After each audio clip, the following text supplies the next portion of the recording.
Assalamualaikum warahmatullahi wabarakatuh. Perkenalkan, nama saya Nizina Habibah, NPM 184010158 dari kelas 17 MJE.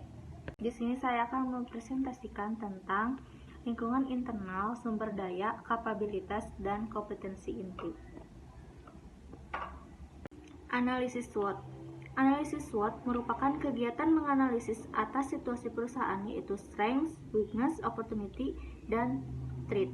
Digunakan untuk mengevaluasi kesempatan dan tantangan di lingkungan bisnis maupun pada lingkungan internal perusahaan. Yang pertama, strength atau kekuatan adalah sumber daya, keterampilan, atau keunggulan-keunggulan lain yang relatif tidak dimiliki oleh yang lain atau pesaing dan kebutuhan pasar yang semakin meningkat ingin dilayani oleh perusahaan. Yang kedua, weakness atau kelemahan adalah keterbatasan atau kekurangan dalam sumber daya, keterampilan, dan kapabilitas yang menghambat kinerja. Misalnya, fasilitas sumber daya keuangan, kapabilitas manajemen, keterampilan karyawan rendah, belum adanya divisi pendidikan bagi karyawan, jumlah karyawan yang terlalu besar, dan citra merupakan sumber kelemahan.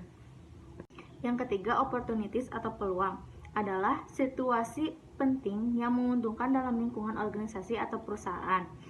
Kecenderungan-kecenderungan penting merupakan peluang.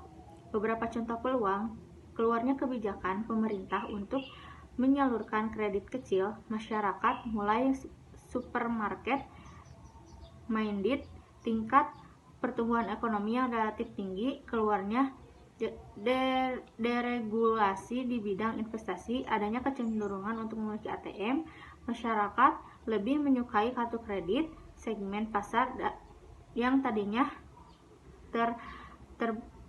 terabaikan. Yang keempat, threat atau ancaman adalah situasi yang tidak menguntungkan dalam lingkungan perusahaan. Ancaman merupakan pengganggu, misalnya masuknya pesaing baru, lambatnya pertumbuhan, meningkatkan kebutuhan masyarakat, perubahan teknologi, atau adanya peraturan baru. Hampir semua perusahaan menggunakan promosi besar-besaran dan lain-lain. Yang selanjutnya, matriks SWOT.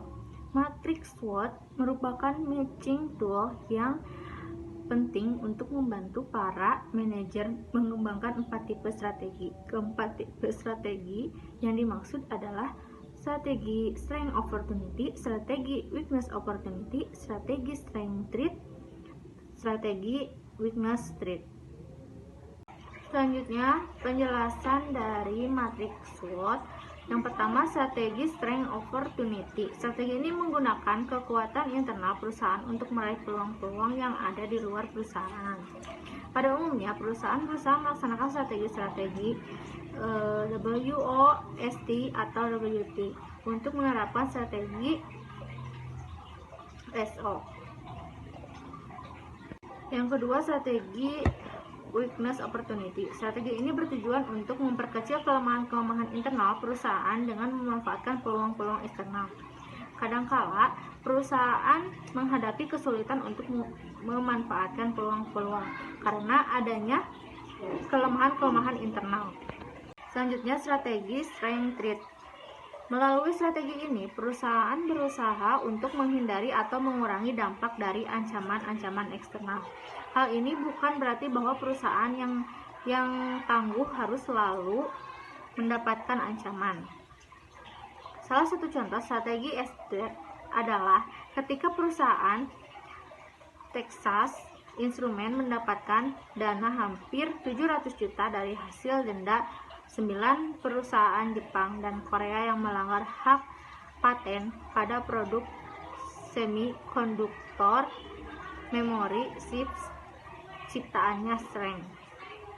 Yang terakhir, strategi weakness threat. Strategi ini merupakan taktik untuk bertahan dengan cara mengurangi kelemahan internal serta menghindari ancaman. Suatu perusahaan yang dihadapkan pada sejumlah kelemahan internal dan ancaman eksternal sesungguhnya berada dalam posisi yang berbahaya. ia harus berjuang untuk tetap dapat bertahan dengan melakukan strategi-strategi. Secara lebih jelas, berikut ini adalah 8 tahap bagaimana penentuan strategi dibangun melalui matriks SWOT. Tahapan yang dimaksud adalah yang pertama, buat daftar peluang eksternal perusahaan. Yang kedua, buat daftar ancaman eksternal perusahaan. Yang ketiga, buat daftar kekuatan kunci internal perusahaan. Yang keempat, buat daftar kelemahan kunci internal perusahaan. Yang kelima, cocokkan kekuatan-kekuatan internal dan peluang-peluang eksternal dan catat hasilnya dalam sel strategi SO. Yang keenam, cocokkan kelemahan-kelemahan internal dan peluang-peluang eksternal dan catat hasilnya dalam sel strategi WO. Yang ketujuh, cocokkan kekuatan-kekuatan internal dan ancaman-ancaman eksternal dan catat hasilnya dalam sel strategi ST. Yang kedelapan, cocokkan kelemahan-kelemahan internal dan ancaman-ancaman eksternal dan catat hasilnya dalam sel strategi WT. Sekian presentasi dari saya. Mohon maaf bila ada kesalahan. Wabillahi taufiq wal hidayah. Wassalamualaikum warahmatullahi wabarakatuh.